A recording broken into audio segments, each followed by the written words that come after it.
Hola, ¿qué tal? ¿Cómo andan? Hola a todos, todas.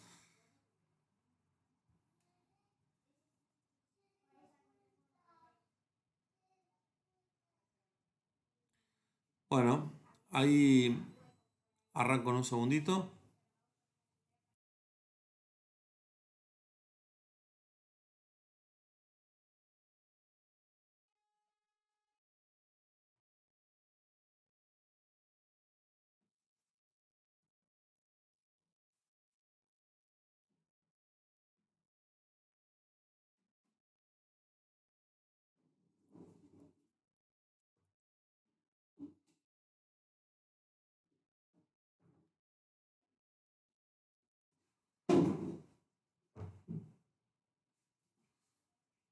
Esperen un segundo que no puedo poner la ventana. Déjenme ver si lo... Ahí están viendo ustedes el PDF.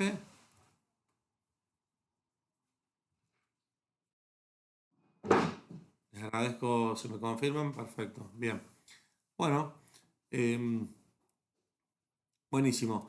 Ahí sí, tenía un problema de la ventana que no me lo permitía hacer. Chicos y chicas, para ir rápido y no usar mucho tiempo en esto que les voy a decir, hubo algunos que me preguntaron sobre el práctico de la unidad 7. Es lo que está en la página. No lo han incluido en la guía, pero es básicamente lo mismo. Esa clase que subí de Mauricio, la unidad 7 es las diapositivas y el video. Es eso el práctico de la unidad 7. ¿Está? Entonces, muy posiblemente digamos, ese material está copiado luego en la guía. Así que no hay más que eso. Con respecto a lo que les había dicho, práctico de la unidad 8 no entra para este parcial si lo van a dar no el viernes, pero seguramente que durante el fin de semana subiremos el práctico de la unidad 8. Bueno, como dije, Lumoso, el capítulo 7 será subida, pero lo están terminando los chicos.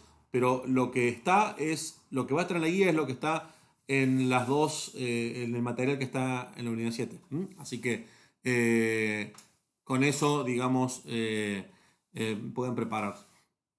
Ok, entonces hoy vamos a terminar de ver lo que era impuesto a los inmuebles y arranco con la unidad 8. Arranco y termino su unidad corta. Vamos a ver la parte de déficit fiscal, de financiamiento con deuda. ¿Está? Ok, entonces voy a comenzar. Lo mismo que hicimos para el primer parcial, recuerdan, eh, hoy o mañana voy a subir a la página algunas precisiones sobre a un instructivo, ¿sí? Y también voy a proponerles un horario de consulta para el día jueves, ¿no? Que me hayan pedido. Así que con eso ya quedaremos listos para rendir el mismo viernes. Muy bien.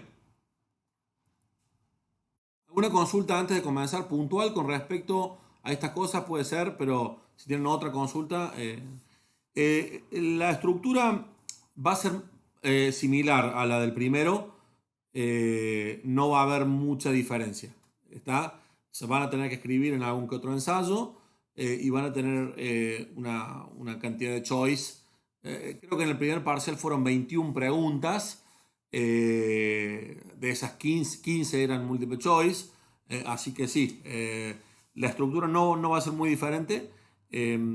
Sí, posiblemente tengamos algunos ensayos y ejercicios, pero tampoco podemos corregir tanto de manera manual porque, bueno, los tiempos se nos acortan y tenemos que entregar las notas y tenemos el recuperatorio y eso. ¿Sí? En el práctico de la unidad 7 el profe sugiere leer la bibliografía de Albi, pero no está cargada. Ok. Eh, Nos mandaron los libros de Albi el otro día finalmente, los habíamos pedido, así que está. No me he dado cuenta de subirlos, pero se los subo ahora apenas termine. Subo la clase de hoy, el video de hoy y los dos libros de Albi. Son libros grandes, pero fíjense básicamente lo que corresponde a la unidad 7. Perfecto. Ok. Bueno, gente, déjenme ver, impuestos a los inmuebles.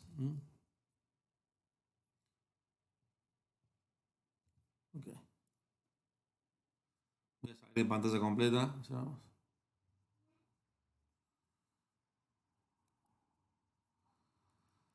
Bueno, les había comentado ayer que la justificación del impuesto a los bienes inmuebles básicamente tenía dos o tres argumentos. El primero era en términos de la eficiencia, el segundo era en términos de la equidad y el tercero era en términos de la administración tributaria. ¿Sí? Ahora, hay un problema en lo que tiene que ver con el impuesto a los inmuebles y es, digamos, que tiene que ver con la incidencia de ese impuesto, es decir, quién termina soportando efectivamente la carga. Ustedes saben que hay mucha gente en nuestro país y en otros países del mundo que alquilan propiedades, ¿sí? Y tiene que ver con si la incidencia es sobre el dueño de la propiedad, sobre el que alquila la propiedad, digamos, si los dueños pueden trasladar o no pueden trasladar, y cómo esto también impacta en la inversión inmobiliaria. ¿Eh? Tengan en cuenta que las personas que compran propiedades para alquilar lo ven como una inversión.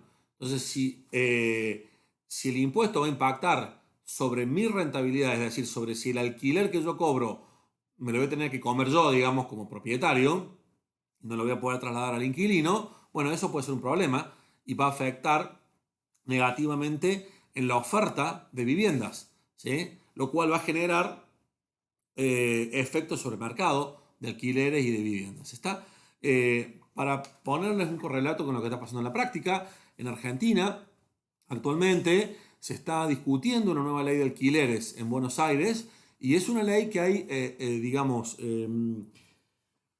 mucho conflicto entre básicamente los diferentes sectores. Digamos, hay un sector que quiere no aprobarla porque básicamente implica un control de precios, es decir, implica ponerse más del lado de los inquilinos, y otro sector que quiere, perdón, el sector que quiere aprobarla es aquel que quiere ponerse del lado de los inquilinos, ¿no? Y hay otro sector que le interesa más ponerse del lado de los propietarios. Este es un tema desde siempre, pero bueno, nuevamente ven cómo surge algún conflicto de interés acá. Entonces, esa ley de alquileres, que no tiene tanto que ver con los impuestos, pero sí con cuánto dura el contrato, si se pueden ajustar los precios durante el contrato de alquiler o no, y algunas cosas, ¿sí? En cierto modo, tiene algunos efectos comparables con lo que si nosotros ponemos un impuesto, ¿eh? Un impuesto a la propiedad. Por esa razón es importante estudiar, porque obviamente la vivienda es uno de los principales ítems en los gastos de consumo de los hogares, ¿sí? Entonces esto es relevante. Entonces, bueno, vamos a decir algunas cositas. Vamos a analizar la incidencia. Entonces, la incidencia es quién soporta realmente el impuesto, ¿está? Y qué impacto va a tener esto sobre el precio de las viviendas y los alquileres. Tengan en cuenta ustedes lo que dije antes. La vivienda la podemos considerar como un bien de capital, ¿sí? Una propiedad que tiene una cierta apreciación a lo largo de 50 o 60 años, ¿sí? Y en cada periodo esta vivienda produce un servicio. Este servicio es el alojamiento. Es un bien de capital que le da un servicio al que lo usufructúa. Entonces el propietario, ¿qué puede hacer? Puede alquilarlo o puede consumirlo él. Puede utilizar él el servicio no recibiendo ninguna renta, o puede alquilarlo recibiendo una renta. Entonces, hay una forma de determinar el, el valor de la vivienda, ¿sí? De la siguiente manera. Esta es una forma que en Argentina está un poco desactualizada. A ver, no es que esté un poco desactualizada. En Argentina los precios de mercado de los alquileres no están reflejados a través de esta fórmula, ¿sí? Hay varios cálculos que dicen de que si en Argentina en el mercado de alquileres rigieran los precios de mercado, los precios de los alquileres serían mucho más altos aún, ¿sí? Porque en Argentina los precios de los alquileres están desfasados de los precios de los valores de construcción, ¿eh? Entonces, digámoslo de alguna manera, no, digamos, si la construcción está a precios de mercado, los alquileres están a precios con un cierto tipo de control, ¿no? O de regulación. Entonces, si nosotros consideramos que B corta es el valor de la vivienda, ¿sí? Y este valor está compuesto por el valor de terreno más el valor de la construcción, y consideramos que P es el precio de la unidad de servicio de alojamiento, básicamente sería el alquiler, ¿eh? Ese es el precio de la unidad del alojamiento, y R es la tasa de interés, el valor de la vivienda, perdón, va a ser igual al valor presente de las rentas futuras que introduce. Entonces, esa formulita que tienen ahí, B igual a P dividido R, o sea, recuerden que es valor presente, o sea que tengo que descontar todas las rentas futuras. El alquiler de este año lo descuento por 0, pero el del año que viene tengo que descontarlo por R, o sea, por 1 más R. El del año siguiente, 1 más R al cuadrado y así. Entonces, ese va a ser el valor presente de las rentas futuras. Ahora, ¿qué pasa si yo pongo un impuesto? A ver, podría alejar un poco la pantalla o hacer menos zoom. A ver, un poquito. Dame un segundo. Ahí está mejor. A ver. Ahí. Ahí se ve todo, creo. ¿Ok? Bueno. Supongo que ahí se ve mejor. Ok. Entonces, eh, fíjense ustedes una cosa. Si yo pongo un impuesto sobre la propiedad, ese impuesto puede o no puede impactar el precio de los alquileres. Eso es importante. Entonces, si impacta en el precio de los alquileres, va a impactar en el valor de la vivienda. ¿Me siguen? Entonces, un impuesto a la riqueza patrimonial de los inmuebles puede generar un impacto, puede terminar generando un impacto sobre el valor de la riqueza. Y esta es la fórmula que se utiliza para saber eso. Esta es una fórmula sencilla. Después hay cálculos mucho más específicos y complejos, pero con esta fórmula ustedes deberían tener una idea de cómo afecta o cómo puede afectar potencialmente un impuesto. O sea, el impuesto va a afectar al valor de la vivienda a través de cómo cambia el precio del alquiler. Eso es lo que queremos hacer. Bien, acá hay tres teorías. Hay tres teorías de cómo básicamente se da la incidencia. Son explicaciones alternativas, según se tengan en cuenta el corto plazo, el largo plazo y el mediano plazo. Entonces vamos a verlas un poco rápido, ¿sí? Pero, porque esto es más teórico, pero ustedes van a tener una idea de qué dice cada teoría. La teoría clásica de la incidencia, la teoría moderna de la incidencia y la teoría del impuesto como tasa de utilización. Entonces lo que vamos a ver primero es la teoría clásica de la incidencia de impuesto, ¿cómo es? Impuesto a los bienes inmuebles, el IBI. Bueno, lo que dice esta teoría es que en el corto plazo la oferta de vivienda es perfectamente inelástica. Esto es bastante obvio, ¿sí? Tenemos una oferta fija. Si yo hago un corte y me fijo cuántas viviendas hay para alquiler hoy en día, o mejor dicho, no para alquiler, la oferta total de viviendas, ¿sí?, que hay en el mercado es fija, ¿sí? Entonces, el impuesto no va a modificar la cantidad de viviendas ofertadas, ¿sí?, ni el precio que los inquilinos están dispuestos a pagar, ¿sí? La oferta es fija, recuerden. El precio del alquiler permanece inalterado, ¿sí? El valor de las viviendas disminuye, ¿sí?, ya que los propietarios deben pagar el impuesto todos los años. Recuerden, ¿qué es lo que sucede acá? La oferta, ¿sí?, es fija, ¿sí?, en este sentido, y el impuesto se aplica sobre el oferente. Entonces los propietarios deben pagar el impuesto todos los años. Fíjense ustedes ahí en esta fórmula cómo yo tengo expresado esto. Si T es la alícuota del impuesto y B es el precio de las viviendas después de impuestos, o sea, acá B asterisco, ¿sí?, el rendimiento, o sea, el alquiler para el propietario después de impuestos va a ser P menos TB, porque este es el precio del alquiler menos el tau este, que es un impuesto, es una alícuota, sobre el precio de la vivienda después de impuestos. ¿Sí? Entonces, el nuevo valor de la vivienda es el valor presente de estos rendimientos. Ustedes lo pueden ver acá. ¿Sí? Este va a ser el nuevo valor de la vivienda. Entonces, vamos a tener... Vamos a ver acá. Sacar esto, porque a mí me molesta para ver. Una disminución, ¿sí?, en el valor de la vivienda que va a disminuir en una cantidad igual al valor presente de los impuestos futuros. Fíjense, estos son los impuestos, ¿sí?, que yo voy a pagar y estos impuestos van a recaer sobre la vivienda. Entonces, ¿cómo se denomina esto? Esto es básicamente la idea de que cuando a vos te ponen un impuesto sobre un bien que tiene oferta fija, ¿sí?, vos no podés ajustar.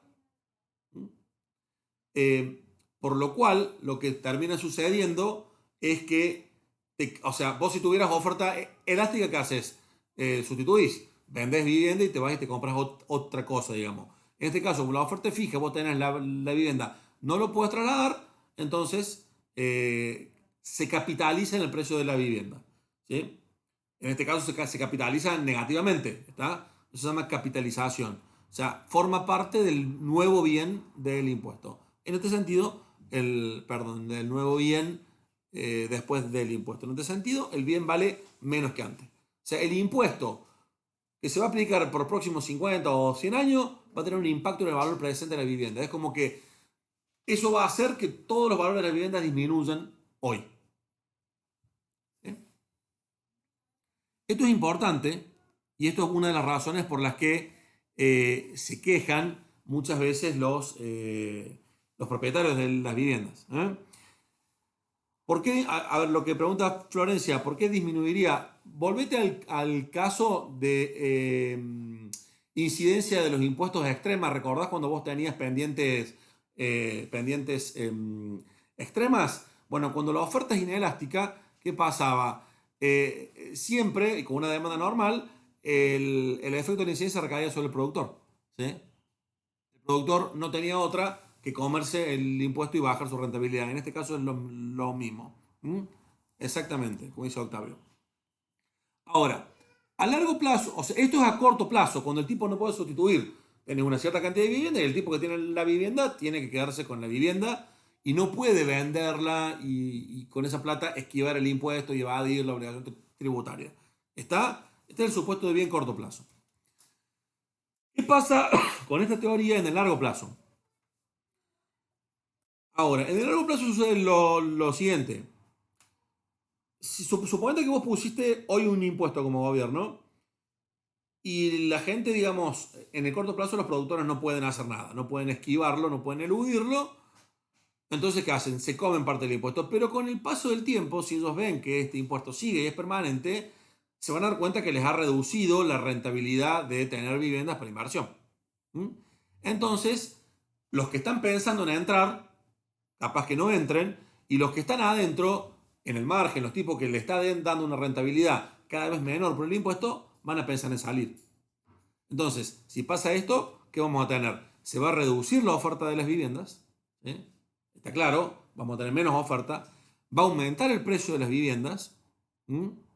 Y va a aumentar el precio del alquiler. Entonces, en este caso, sí el impuesto se termina trasladando a los inquilinos. ¿Eh?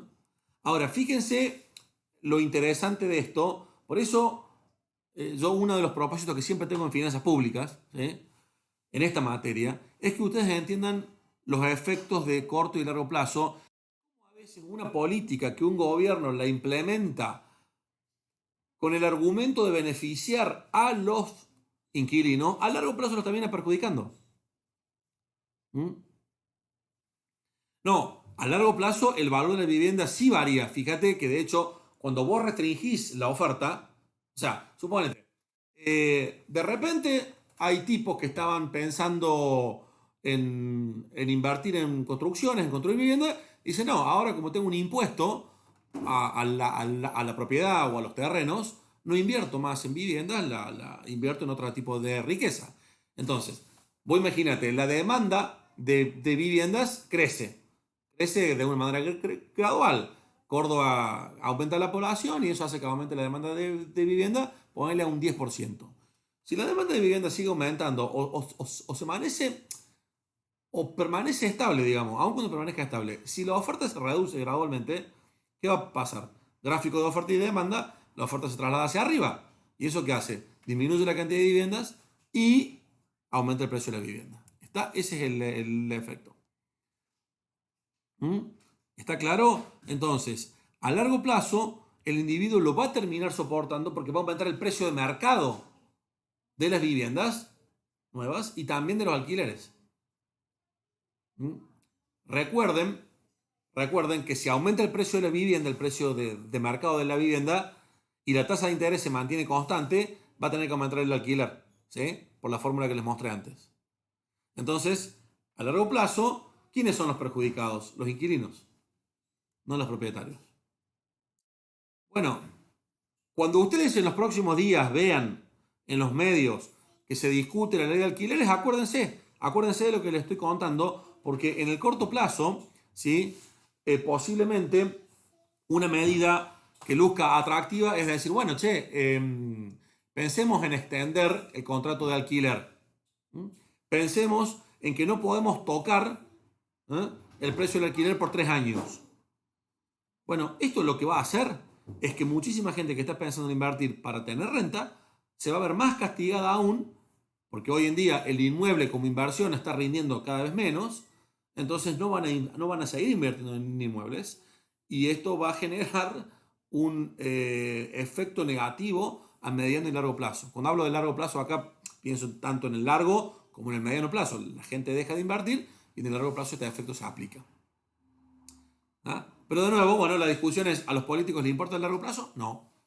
Nos importa solucionar un problema de corto plazo, ¿sí? Y por eso muchas veces una medida que luce bastante razonable y bastante, si uno quiere, progresiva, a mediano y largo plazo es regresiva, ¿sí? Genera un problema, Profe, en el caso de los suelos no cambiaría, ¿por qué? A ver, acá está.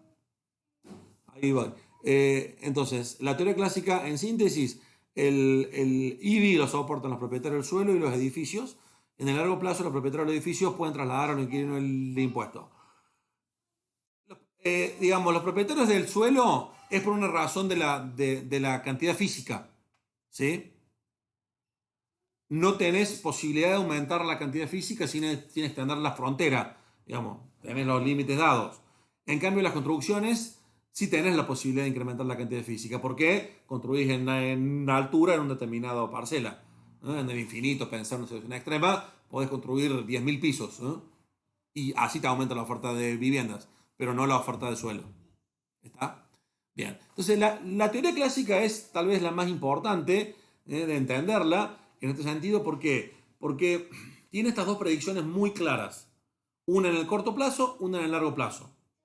Entonces, depende con qué prisma miremos, vamos a darnos cuenta de si realmente estamos tomando una medida progresiva, o regresiva, o mejor dicho, una medida redistributiva o una medida que a largo plazo va a terminar favoreciendo a los propietarios de los inmuebles de la tierra.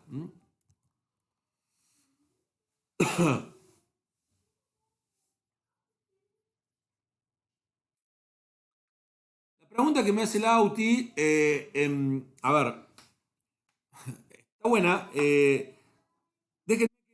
La deje para el final. Hago una reflexión sobre eso, al final de la clase, porque me parece que es un tema importante. Creo que voy a tener un poquito de tiempo. Me lo voy a hacer. Así podamos conversar mínimamente un poquito sobre ese tema sin interrumpir el desarrollo de la clase ahora. Bueno, vamos entonces a la segunda teoría, la teoría moderna de la incidencia del IBI. En el corto plazo nada cambia, la oferta sigue siendo fija.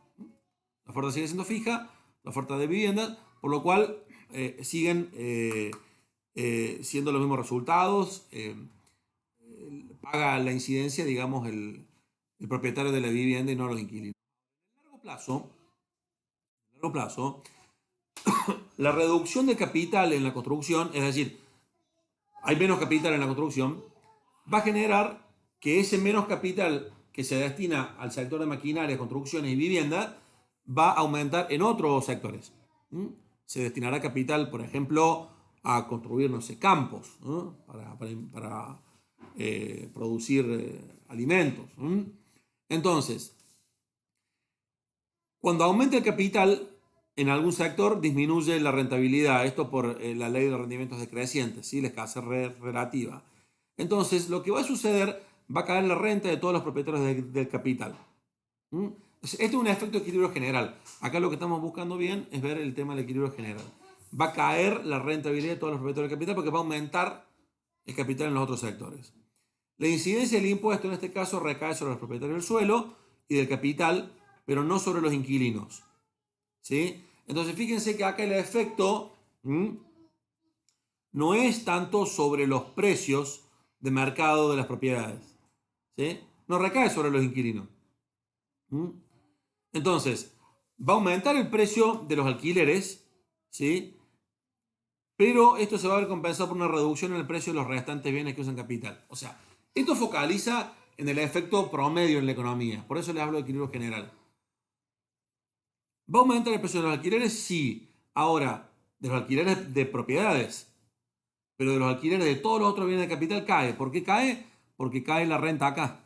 Entonces vos suponete, el alquiler de las máquinas va a caer. El alquiler de otro tipo de terreno y de arrendos va a caer. Entonces ¿eh?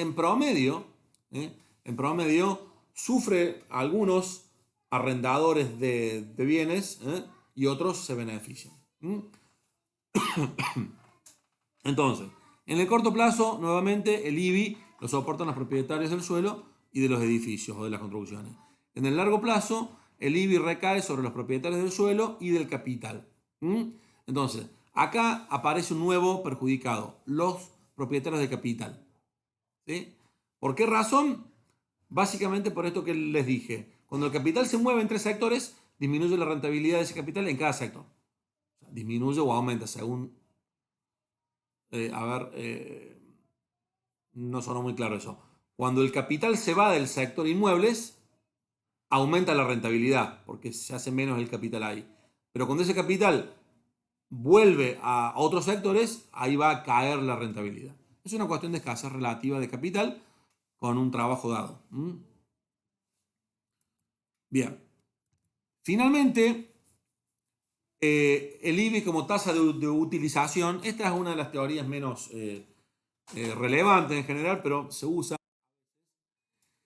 Y lo que dice es que cuando los ingresos que recauda el Estado que vienen del IBI, o sea, del impuesto a los bienes inmuebles, si se utilizan para financiar gastos locales, es decir, si vos utilizas los impuestos que cobras a los inmuebles para financiar construcción por ejemplo, de accesos, de rutas, de obras que benefician a los rentistas, los inquilinos van a soportar el impuesto, ¿sí?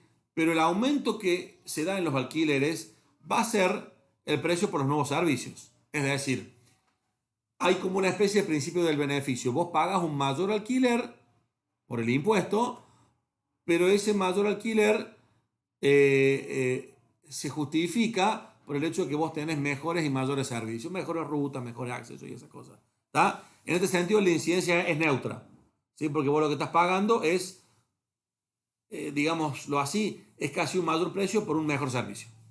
¿Sí? Entonces el precio va a aumentar, ¿sí? Pero el IBI va a ser neutral en términos de incidencia. Esto es lo importante. Bien, acá hay un cuadro resumen, ¿sí? Eh, Véanlo ustedes, no hay mucha diferencia, digamos, acá. Eh, pero sí quiero decir algunas cositas sobre la equidad del IBI. ¿Tá? Hablé de eficiencia recién, o sea, sobre quién recae la carga y la incidencia. Con respecto a la equidad, ¿sí? Los argumentos que se dan para poner impuestos a los inmuebles tienen que ver con la capacidad de pago y con los beneficios. Ahora, como les dije ayer, el tema de la capacidad de pago es un argumento bastante débil. ¿Por qué? Porque no hay una relación muy fuerte entre el valor del inmueble y la capacidad de pago. ¿Tá? Les dije el ejemplo, alguien puede heredar un inmueble y no tener capacidad de pago. O sea, lo único que tiene es eso.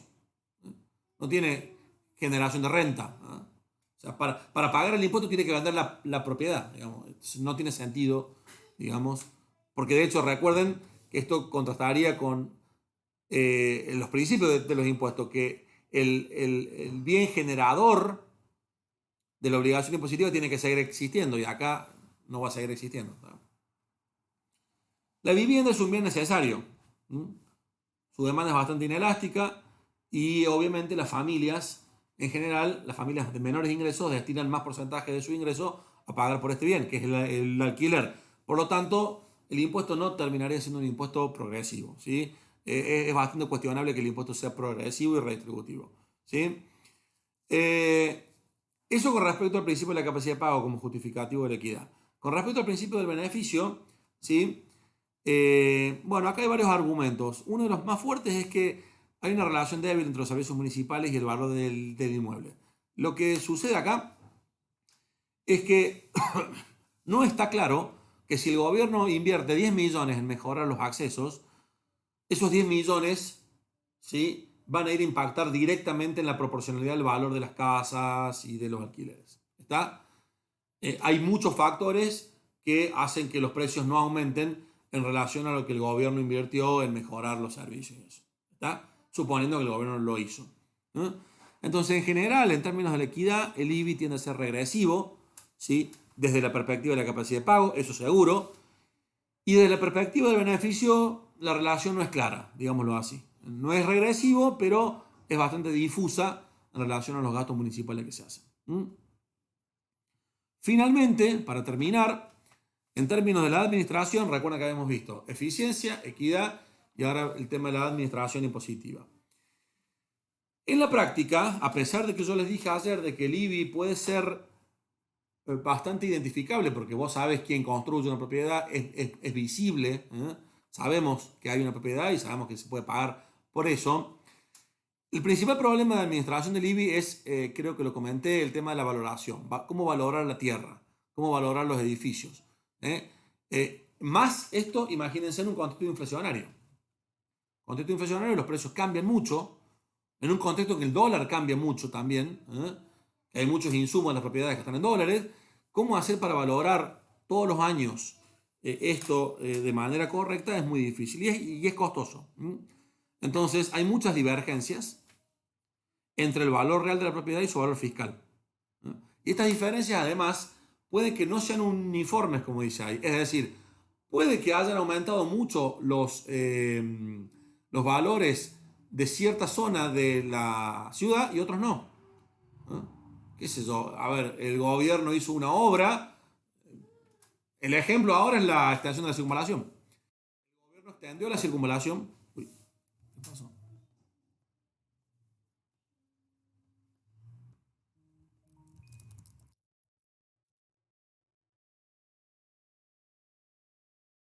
¿Me escuchan? Porque acá me dice que se me cortó OBS. A ver.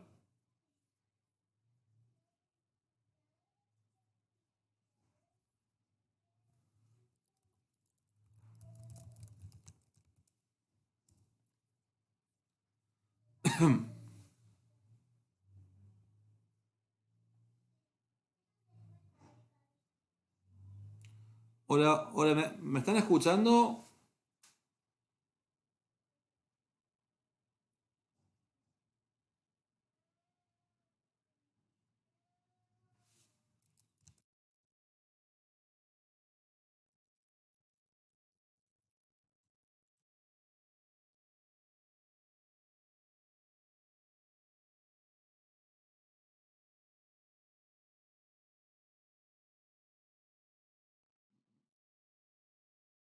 Problema.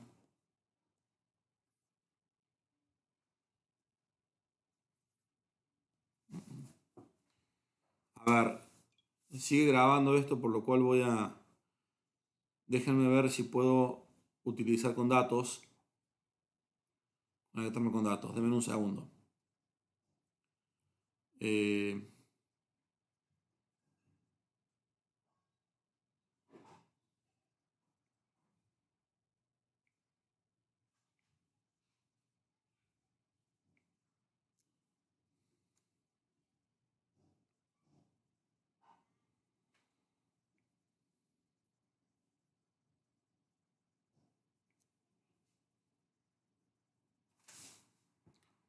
a ver.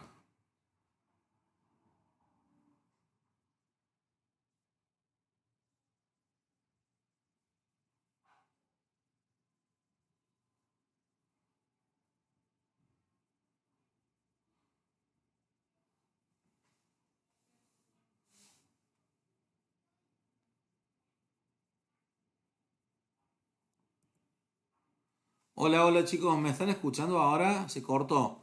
Se conectó a internet y bueno, ahora logré conectar, compartir mi conexión de datos a la notebook. ¿Me están escuchando? Avísenme por favor.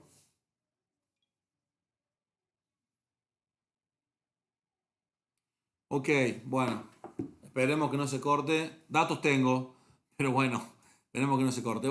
No recuerdo dónde había quedado, pero básicamente estaba hablando de las cuestiones, cómo los precios de las valuaciones, perdón, los precios de las propiedades pueden llegar a ser básicamente diferentes según las zonas de la ciudad, ¿sí?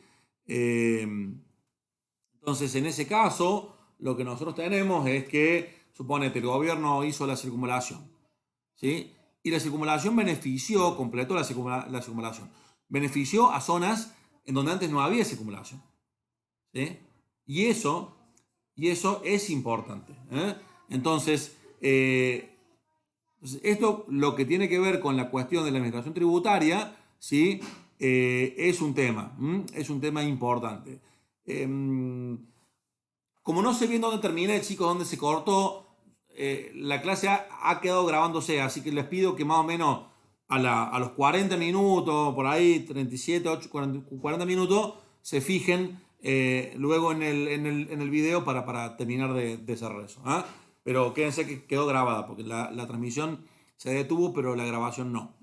Así que bueno, entonces, sobre la administración del IBI, actualizar los valores fiscales es costoso. Y el hecho de no hacerlo, si no actualizamos los valores fiscales, puede que se generen inequidades también. Supongan ustedes que gran parte de las personas del cerro, ¿sí? Donde ahora no había circunvalación en su momento, sus propiedades aumentaron mucho más que las de la zona sur, ¿sí? ¿Y eso qué implica? Bueno, básicamente lo que implica es que si no actualizan las propiedades, las personas de la zona norte van a estar pagando bastante menos impuestos que el que les correspondería si sus propiedades hubieran subido con los precios de mercado. Entonces, este es el tema en relación a la administración del IBI. O sea, no es tan fácil administrar el IBI cuando tenés inflación y cuando tenés factores externos que afectan los precios de las propiedades de manera no uniforme en la ciudad, ¿sí? El costo de gestión no es despreciable.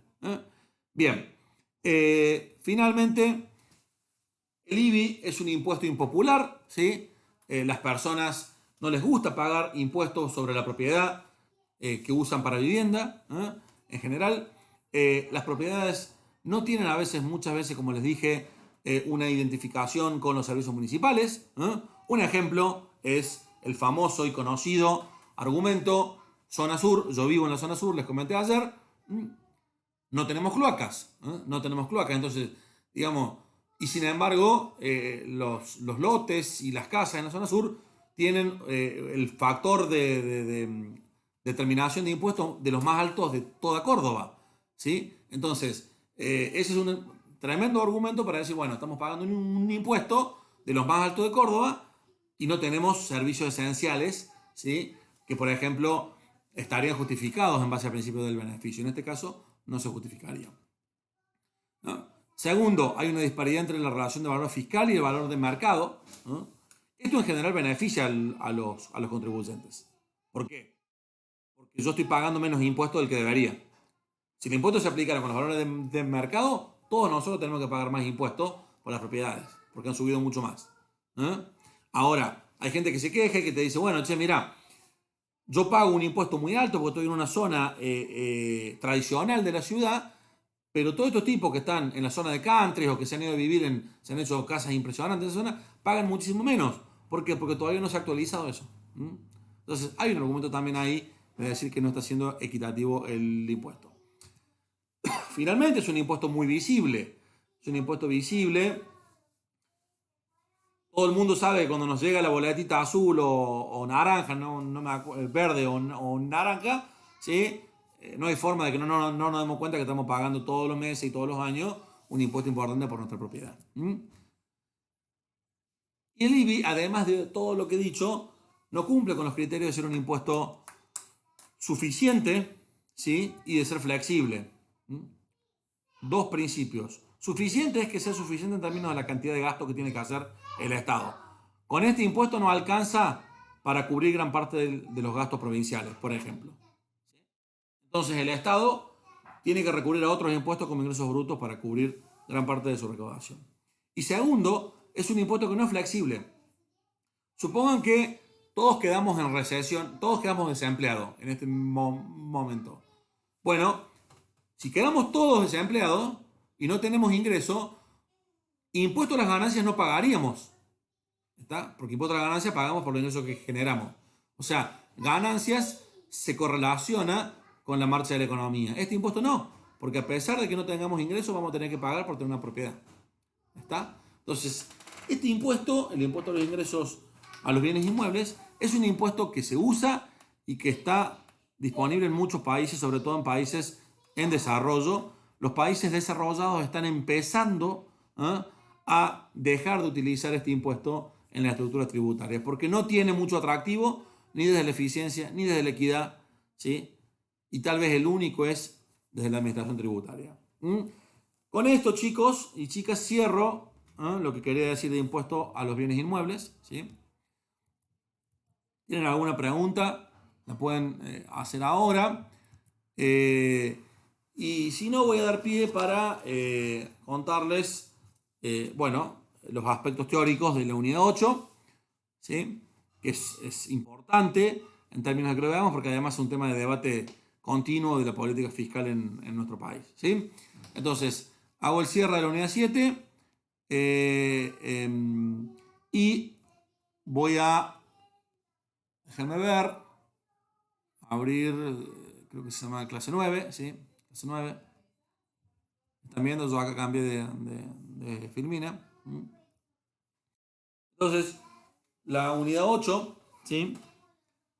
Es, les dije yo al principio de la materia, es la unidad que tiene que ver con, es la única unidad, en realidad la única, o sí, una de las únicas, que trata sobre la macroeconomía del sector público. ¿Sí? La macroeconomía del sector público. Hasta acá hemos visto equilibrio parcial, y hemos impuesto a las ganancias o a los ingresos, unidad 5, impuestos a los consumos, la unidad 6, impuestos a la riqueza, acabamos de ver, de determinar, y esta unidad ya deja, digamos, desanda el camino de los impuestos y pasamos a ver impuestos, gastos, ¿sí?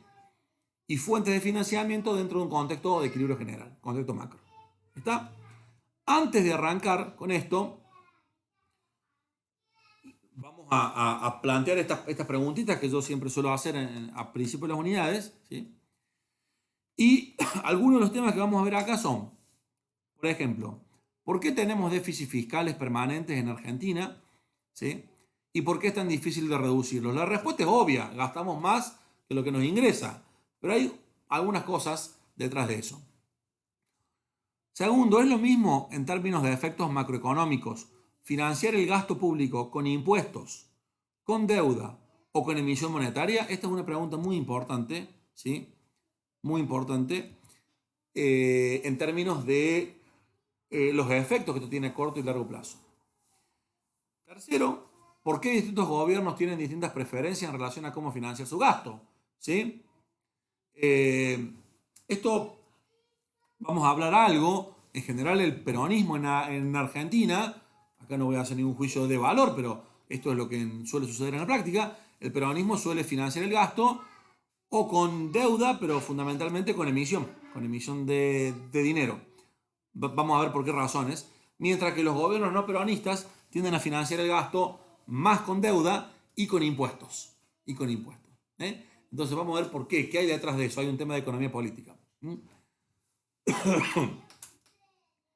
Una cuarta pregunta es, ¿por qué se dice que financiar con emisión o deuda es políticamente más conveniente que financiar con impuestos? ¿Sí? Entonces, esto es importante también porque hay una cuestión política aquí que está detrás de esto, ¿no? Y finalmente, si vamos a ver si existe un mecanismo para asegurar que el Estado no genere déficit fiscal crónico. Esto último no lo vamos a ver, sino vamos a focalizar en las otras preguntas. Vamos a financiamiento de gasto público. Denme un segundito que voy a tomar agua y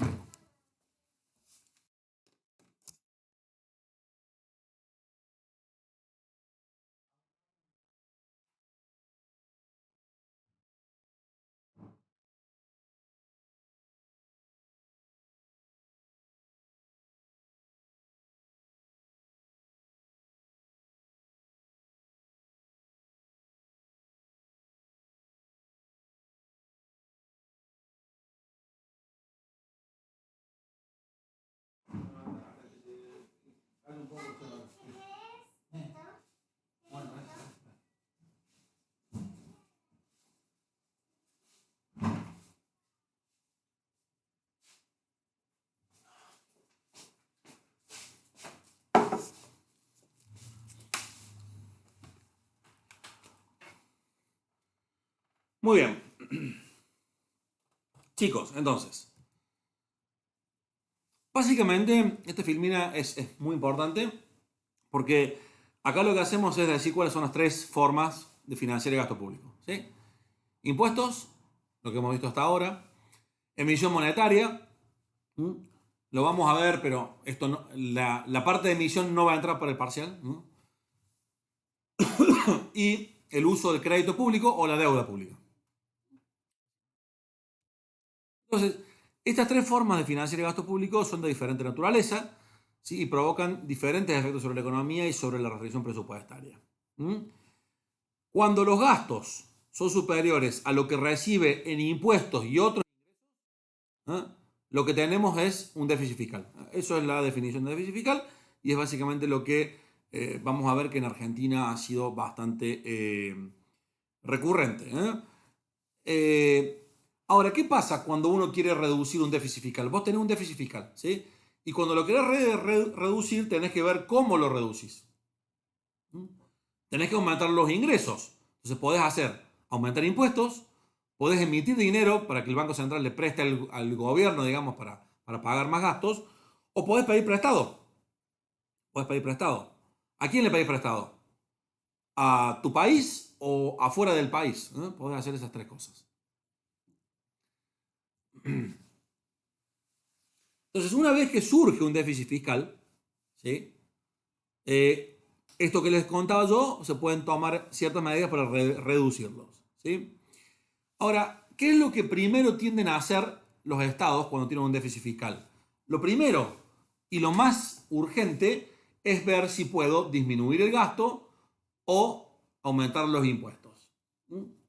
Bueno, y esta es una discusión que se da mucho, porque hay personas que dicen, bueno, che, no podemos disminuir el gasto, tenemos una situación de recesión, de desempleo, hay que seguir dando subsidios, no podemos sacar estos gastos, hay que subsidiar tarifas de servicios públicos, etcétera, etcétera. ¿Sí? Y otros que te dicen, bueno, entonces, no podemos disminuir el gasto, entonces aumentemos los impuestos. Y cuando tenemos que decir, aumentamos los impuestos, bueno, ¿qué impuestos? ¿A quién?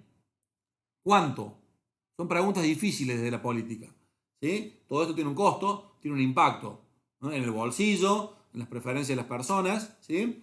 Y obviamente también puede tener puede generar un conflicto político. Si ustedes como gobierno dicen que van a aumentar los impuestos a la riqueza, y muchos tipos que tienen importancia económica en Argentina van a oponerse al gobierno y hasta posiblemente lo puedan desestabilizar, porque son personas de capacidad de pago importante y que además pueden ayudar a financiar las campañas políticas, son apoyos importantes. Entonces, si nosotros tenemos una situación de déficit fiscal y además tenemos estancamiento en la economía, es decir, la economía no está creciendo, el problema es doblemente difícil. ¿Por qué? Porque Argentina, o el gobierno argentino, mejor dicho, tiene que disminuir el gasto o aumentar los impuestos, eso que les dije en la primera viñeta, y esas dos cosas van a generar más recesión. ¿Está? Ustedes recuerdan lo que han visto en macro, ¿no? La macroeconomía, modelo IS y LM, ¿eh? Tanto la disminución del gasto como un aumento de los impuestos va a llevar a más recesión. Entonces, si estamos estancados, reducir el déficit fiscal lleva a más estancamiento.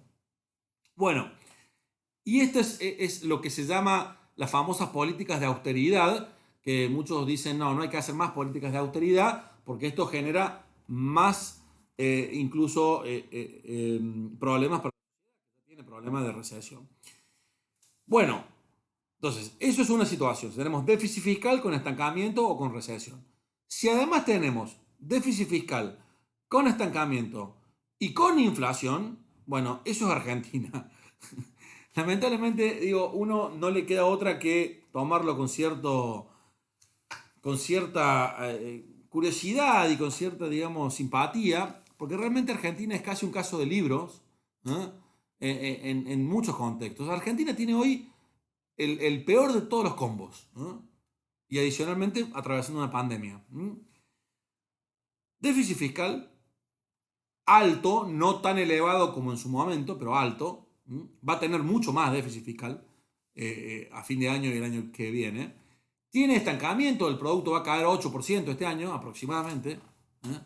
O sea, perdón, no es estancamiento, es recesión. Y adicionalmente tiene una inflación del 40-50%. Entonces, ¿qué hacemos? ¿Cómo salimos de esta? Bueno, este caso que les pongo me parece que es como el extremo, el peor extremo. Tenemos que controlar el gasto, aumentar los impuestos, van a agravar la recesión. ¿Sí? Si aumentamos los impuestos, además, si los impuestos se trasladan a los precios, ¿qué pasa? Va a generar mayor impacto sobre los precios, más sobre la inflación. Bien, entonces,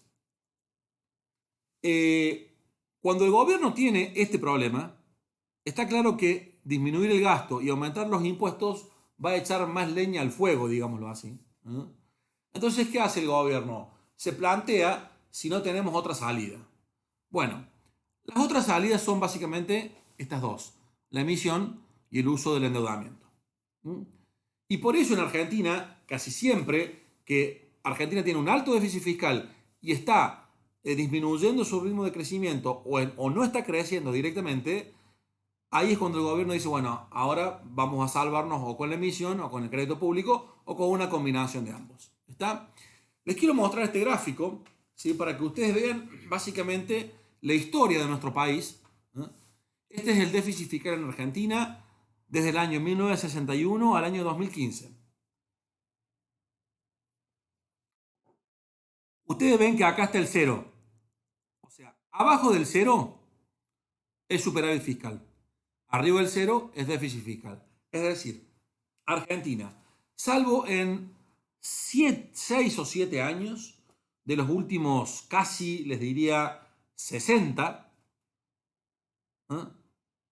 Gastó más que lo que recaudó el sector público. A mí este gráfico me encanta mostrarlo porque esto no se trata, digamos, de decir, bueno, fue el macrismo, fueron los militares, fue el peronismo. Digamos, acá queda en claro que Argentina tiene un problema estructural de gasto público excesivo por encima de los recursos genuinos con los que puede financiar ese gasto público. De hecho, si ustedes se fijan, la gran curiosidad es que en dos periodos peronistas, este de acá, 1991 a 1995, acá hay un pequeño superávit fiscal en un año de Menem que no se ve porque es tan chiquito, ¿sí? Y en el periodo de Néstor Kirchner se dan los únicos superávit fiscales. ¿Sí? Esa es una curiosidad del destino en realidad, porque fueron periodos en que Argentina venía de recesiones muy grandes. Entonces, cuando Argentina crece fuertemente, los ingresos impositivos aumentan mucho. Es por eso, no es porque hayan querido tener superávit fiscal.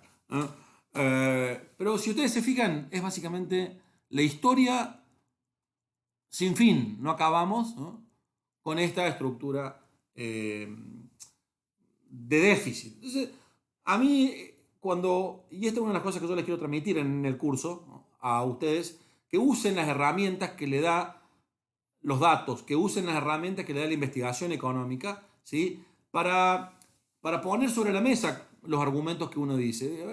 Muchas veces son charlas de asado, ¿no? Pero estos gastan mucho, los otros gastan menos, todos gastan mucho, ¿ah?, por encima de las posibilidades. Y como yo les mostré en la unidad 2, cuando discutimos la unidad 2, van a recordar, ¿sí?, que esto no necesariamente se debe analizar desde la economía solamente. Hay que analizar desde la política. Recuerdan las preferencias de los actores. Cuando había desigualdad queríamos más gasto público, la gente quería más impuestos, quería más bienes y servicios públicos. Entonces esto es difícil también analizarlo solo del prisma económico. Hay que meter a la política. Pero la política, ¿en qué sentido? No a los políticos. Hay que meter a lo que la sociedad quiere, lo que la sociedad demanda. Posiblemente la sociedad demande esto. Las mayorías, o sea, el votante mediano, ¿recuerdan? Posiblemente la sociedad demande un nivel alto de gasto público. ¿Por qué? Porque, bueno, no le alcanza con sus recursos privados para vivir, entonces requiere que el Estado le dé salud, educación, justicia, seguridad, etc. No me quiero meter en esta discusión porque es un poco larga, pero sin meterse en la discusión, esto es una evidencia muy fuerte de que Argentina tiene un problema grande de déficit fiscal.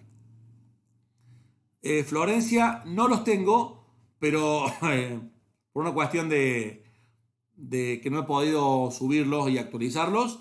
Eh, Te lo digo así porque más o menos recuerdo, 2016 sube o se mantiene igual, 2017, 18 y 19 baja un poquito, baja un poco, sí, baja un poco acá. O sea, hay déficit fiscal, pero fue disminuyendo. ¿Mm? Exactamente, baja un poco. Fundamentalmente a partir del 2017 baja cuando Argentina arregla con el Fondo Monetario y el Fondo Monetario le dice, mira, yo te presto plata, pero vos tenés que bajar el déficit y bueno, bajó el déficit un poco. Ahora en el 2020 va a ser así, va a subir nuevamente y bueno, vas a saber qué nos depara el futuro. Disculpen si a veces suena un poco pesimista, pero bueno, esto es la historia y la historia es un fuerte predictor de lo que va a ser el pasado, es un fuerte predictor de lo que puede ser el futuro, ¿no? Muchas gracias. Bueno, y esta es la otra cosa que quería mostrarles. Este es un poquito un gráfico medio chicana, que yo le llamo. Gráfico que motiva la discusión.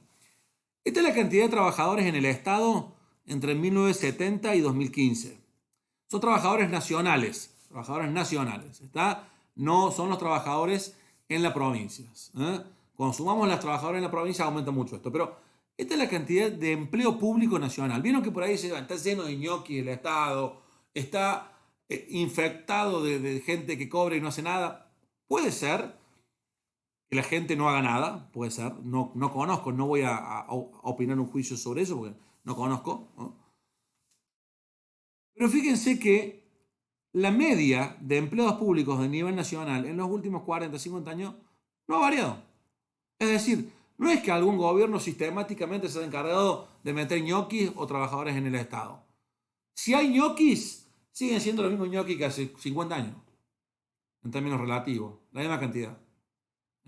Bueno, puede ser que sean más improductivos aún, sí, eso tal vez, no lo sé.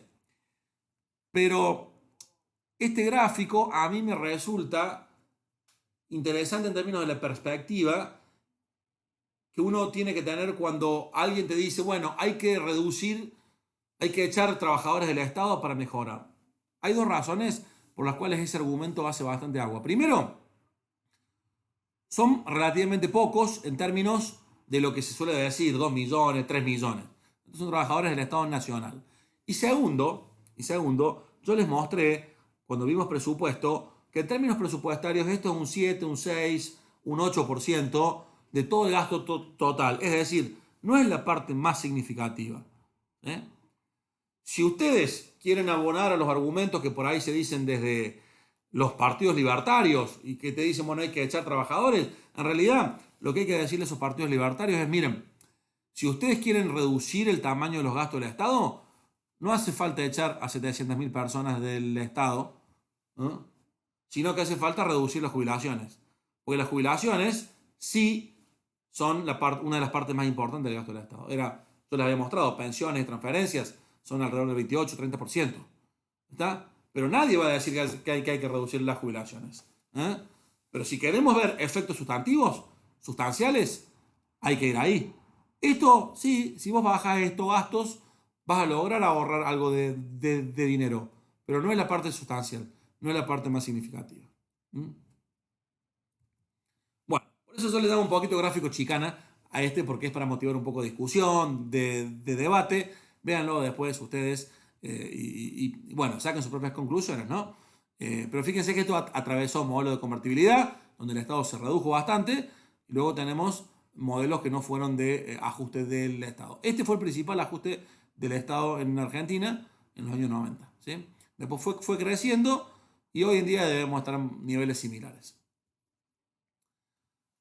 Entonces, eso es un poco la motivación, la situación, el estado de situación que hay. Estoy usando a Argentina como modelo para motivarlo, porque realmente Argentina es un gran caso para ver estos temas. Entonces, ¿Qué pasa cuando el Estado incurre en un déficit?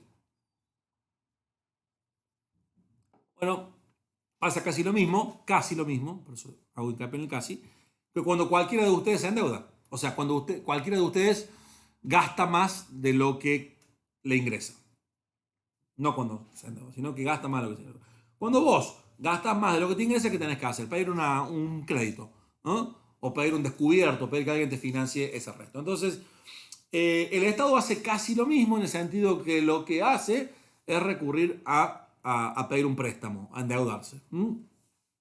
Entonces, el valor acumulado de esa deuda que el gobierno pidió es lo que se llama la deuda pública. O sea, tengan en cuenta esto, la deuda pública es un stock, es un valor acumulado de la suma de todos los déficits fiscales. Piénsenlo. Si yo tuve déficit el año pasado, me endeudé por ese valor del déficit, supongamos que fuera 100. Tuve un déficit de 100. Me endeudé, o sea, mi deuda pública es 100. Este año, además, tuve otro déficit de 200. Entonces, también me endeudo para cubrir ese déficit. Entonces, ¿qué hago? Mi déficit es 100, los primeros 100, más 200, ¿más qué? Más los intereses. Porque cuando yo contrato un crédito, como Estado, tengo que pagar intereses sobre esa deuda. Entonces, acá ustedes pueden tener una idea, volviendo al gráfico este, de que si Argentina ha tenido déficit acumulado en 60 de 66 años, o 60 de 70 años, no hay ninguna sorpresa por la cual la deuda pública ha ido creciendo, se ha ido acumulando. ¿Sí? Entonces, cuando aumenta la deuda pública, cuando yo tomo deuda, eso ya genera un precedente para la futura deuda. ¿Por qué? Porque esta deuda genera intereses. ¿Eh? Y esos son parte de los gastos del gobierno. Se llaman parte del déficit del gobierno, que no es el déficit primario. Ahora les voy a mostrar un par de fórmulas. No es el déficit primario, pero es parte de la deuda. Ahora, uno me puede decir, alguno de ustedes podría decirme, bueno, profe, pero a veces está bien endeudarse. Sí, a veces el Estado tiene algún mérito en endeudarse si esa deuda posiblemente se utilizó para, no sé, para financiar alguna obra de infraestructura o se utilizó para fomentar crecimiento económico o algo por el estilo. ¿Sí? De todos modos, acá hay juicios normativos, ¿sí?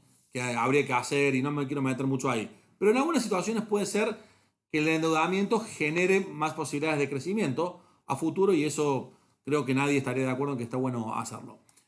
Entonces, por ejemplo, se justifica que para endeudarse para construir rutas o para construir escuelas o financiar la investigación aeroespacial está más o menos bien, pero que no está tan bien endeudarse para pagar los sueldos de empleados públicos. O sea, si yo me endeudo para pagar sueldos corrientes y estamos en un problema, porque voy a tener que hacer lo mismo el año que viene.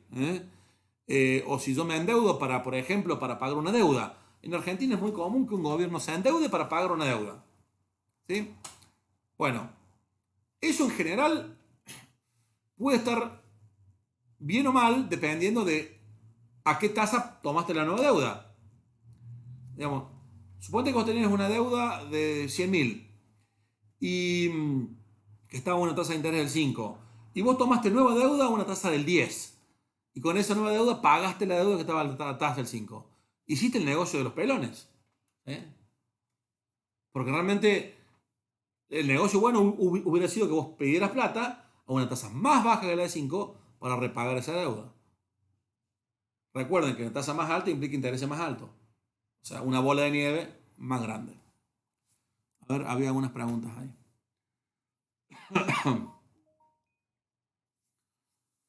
Sí, que me preguntó eran las jubilaciones en general. Sí, es el régimen general de jubilaciones los que generan una gran parte del gasto del Estado.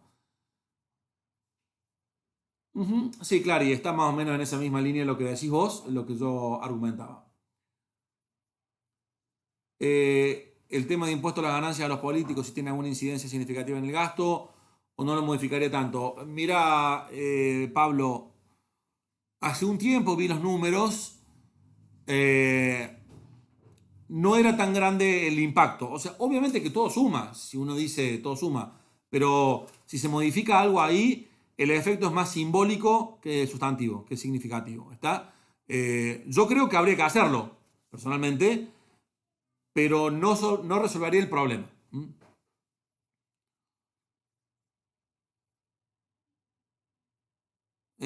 Claro, lo que decís Fabricio es perfectamente lógico. Nadie quiere bajar el público despidiendo trabajadores públicos. Sí. Bueno, ahí están los incentivos electorales que los gobiernos tienen. O sea, ningún gobierno, y esto es casi una máxima, ningún gobierno que despida a trabajadores públicos o que baje los salarios de trabajadores públicos tiene, creo, alguna chance de reelegirse, digamos. Y si suponemos que los gobernantes les interesa reelegirse y les interesa el poder, de hecho es algo que les interesa, no lo van a hacer. Van a preferir tomar deuda o emitir dinero. ¿Mm? Exacto, como dice Florencia, claro, exactamente. Entonces no tiene sentido que nosotros tomemos deuda a tasas más altas que la que habíamos tomado antes. ¿Mm? Bueno, entonces, ¿qué sucede cuando yo financio con deuda? Acá vamos entrando más en la parte macro, ¿no? Ustedes imaginen que el gobierno gasta, o sea, el gobierno hace un programa de obra pública o da subsidios, ¿no?, a las personas, de la plata, ¿sí? ¿Esto qué va a implicar? Más consumo. ¿Recuerdan ustedes el modelo IS y LM? El gasto público que hace, aumenta la IS, aumenta la demanda agregada. ¿Recuerdan eso? ¿Eh? Bien. Entonces, a cualquier gobierno le es atractivo aumentar el gasto público porque va a tener un efecto positivo en la economía, ¿sí? Y posiblemente ese efecto positivo en la economía también le genere un efecto positivo en lo político, en lo electoral. ¿Mm? Hay algunas teorías famosas de lo que se llama el voto económico, a veces se conoce como voto bolsillo, que dice que las personas, si la economía anda bien, terminan recompensando a los políticos y los reeligen. ¿Mm? Ahora, imagínense ustedes que el Estado gasta más, pero la economía está en pleno empleo. O sea, este sería un supuesto, que estamos en pleno empleo. Y el Estado quiere gastar más, quiere aumentar más el gasto. Si la economía está en pleno empleo, por definición, el nivel de ingreso no puede cambiar. Entonces, si el Estado aumenta el gasto, va a aumentar la participación del gasto estatal en la demanda agregada o en el nivel de ingreso, pero no va a aumentar el nivel de ingreso. Entonces, algo tiene que bajar. ¿Qué es lo que baja? La inversión. ¿Ustedes recuerdan lo que se llamaba el efecto de desplazamiento o el efecto crowding out? ¿Eh? Bueno, este es el efecto de que el gobierno aumente el gasto público. El gobierno aumenta el gasto, lo tiene que financiar con alguna de estas tres fuentes que nosotros dijimos, y eso va a hacer que al aumentar el gasto va a aumentar la curva IS, se va a desplazar hacia la derecha. No sé si recuerdan. ¿Recuerdan algo de eso o no? Díganme sí o no, sean honestos, si no lo hago rápido.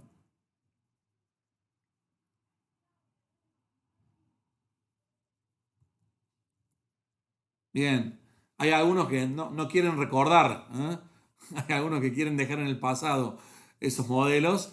Pero bueno, básicamente la curva IS se traslada a la derecha y eso genera una presión sobre la tasa de interés. Como la tasa de interés empieza a aumentar, ¿qué sucede? La inversión empieza a caer. Entonces, el gasto público reemplaza a la inversión privada. Eso es lo que suele suceder. Insisto, cuando estamos en pleno empleo es muy importante que el supuesto ese se respete. Si estamos en pleno empleo, pasa eso. Entonces, las tasas de interés van a subir, se evita la inflación y esto va a generar reducción de la inversión y una eventual reducción de la producción y consumo a largo plazo. ¿Está? Ahora, fíjense esto, es importante. Estos dos párrafos son muy importantes. eh, si vos financias el gasto público, o sea, vos aumentas el gasto público y lo financias con endeudamiento, va a generar efectos macroeconómicos, tanto a corto plazo como a largo plazo. ¿Por qué? lo que les dije, a corto plazo va a aumentar la tasa de interés. ¿Sí? Y a largo plazo, esto va a generar una reducción en la inversión. ¿Sí? Y como se genera una reducción en la inversión, recuerden que la inversión genera bienes de capital que permiten crecer más a futuro. Esto va a generar en el futuro, en el largo plazo, una eventual reducción de la producción y consumo a largo plazo. ¿Está?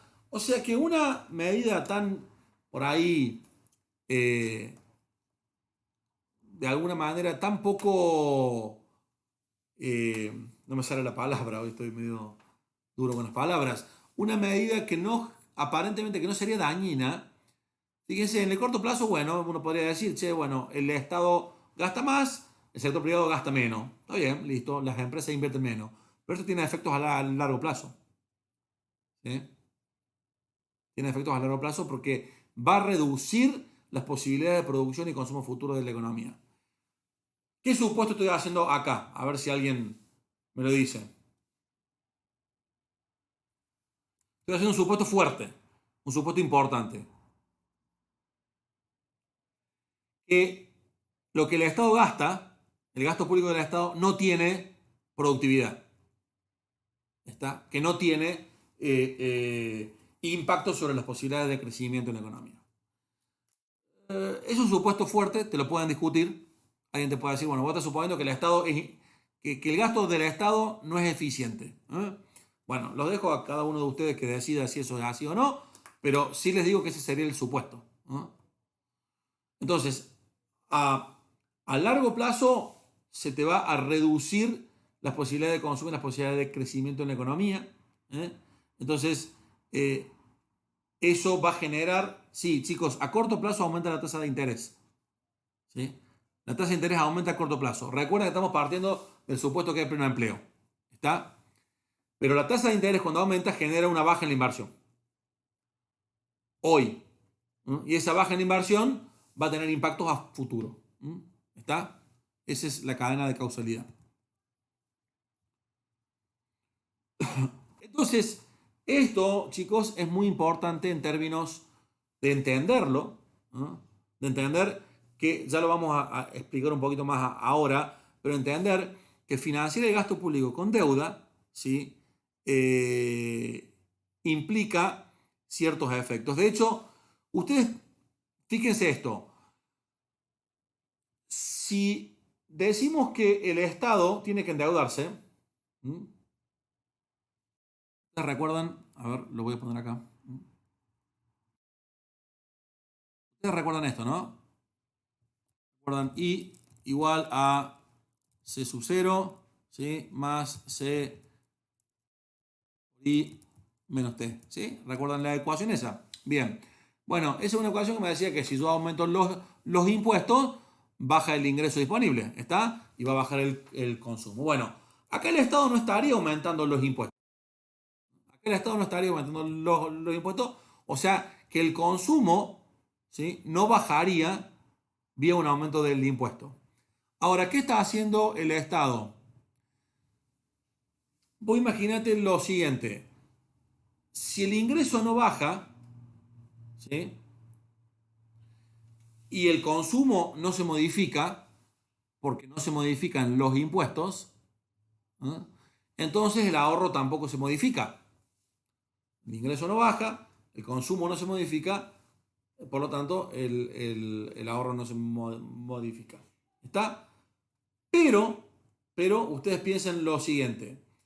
Recuerdan, si la tasa de interés sube, porque eso va a suceder cuando el Estado empieza a gastar, ¿qué es lo que va a suceder? Esa mayor tasa de interés va a hacer disminuir la inversión. Es decir, la mayor tasa de interés va a hacer que la inversión disminuya. Y en un esquema de ahorro-inversión, lo que voy a tener es menos inversión. ¿Sí? El ahorro se va a mover a lo largo de la curva de ahorro. Pendiente positiva de la curva de ahorro. No va a disminuir o aumentar la curva de ahorro. Nos vamos a trasladar a lo largo de la curva de ahorro. Vamos a tener una mayor tasa de interés, y una menor cantidad de inversión y por lo tanto de ahorro. Porque recuerden que siempre se debe cumplir que el ahorro es igual a la inversión. Entonces, eso va a pasar en el corto plazo. Recuerden siempre cuando hay pleno empleo. Cuando hay desempleo, como me están preguntando ahí, ya les voy a mostrar ahora en la última parte. Bueno, una vez analizado esto, recuerden que estamos viendo la parte de endeudamiento. Luego vamos a ver inflación. Por ahora estamos viendo endeudamiento. Pero ahora voy a meter inflación de una manera no endógena, ¿sí? Voy a mostrarles que la inflación o la emisión es una parte de cómo financiar estos gastos. Entonces, ahora lo que voy a mostrarles es esto, que parece una fórmula un poco larga, pero no se asusten. ¿Eh? Y esto es básicamente lo que se llama la restricción presupuestaria del gobierno nacional. ¿Sí? Tengo la sensación de que me falta alguna fórmula acá, estoy viendo, pero bueno, no, se ve que no, que ya quedó. Entonces, esta fórmula lo que dice es lo siguiente.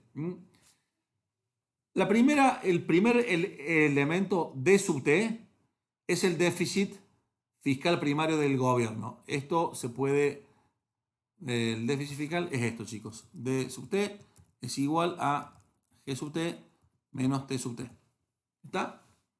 Es el gasto menos los impuestos.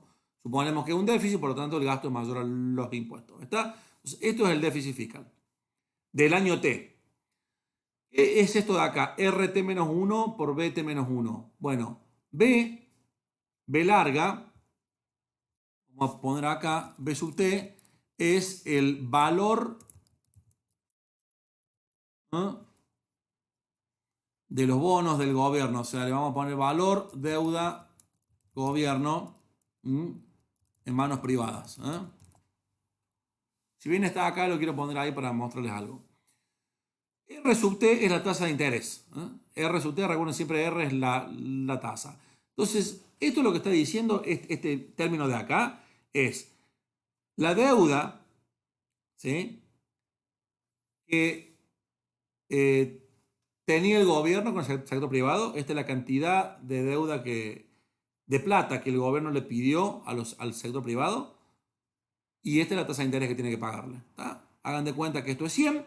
El gobierno le pidió 100 pesos. Estos son los famosos bonos, los bonistas. Los bonos que todos nosotros le compramos al gobierno y el gobierno después nos da una tasa de interés. ¿Está? Esto es la deuda del gobierno en manos del sector privado. Y esto que está acá es lo mismo, pero lo voy a poner, déjenme con otra fórmula. Vamos a poner así. Esto va a ser BT C, le vamos a poner ahí, es valor deuda gobierno en Banco Central. Banco Central. Entonces lo que estamos haciendo es suponer que tanto que al gobierno le presta los actores privados como también le puede prestar el Banco Central. ¿Está? Y de esa manera vamos a meter la emisión monetaria. ¿Hasta ahí me siguen? ¿También? Es una fórmula o dos fórmulas, no es mucho más que esto. Entonces, si yo tengo que el déficit que yo tuve este año, más, estos recuerden son los intereses, estos son los intereses. Le vamos a poner intereses del sector privado. Privado. ¿Qué pasa? Privado. Y estos de acá son los intereses al Banco Central. Son los intereses de la deuda, estos son los intereses de la deuda. Se calculan siempre sobre el total, sobre el valor de la deuda, stock que nosotros tenemos. Entonces, lo que nos está diciendo esta ecuación muy importante, pero muy importante, es que el déficit que yo tuve este año, es decir, el exceso de gasto que yo tuve este año, más los intereses que tengo que pagar, tiene que ser igual a el crecimiento en el valor de la deuda, o en el crecimiento de la deuda que yo tengo con los privados, más el crecimiento de la deuda que yo tengo con el Banco Central. ¿Sí?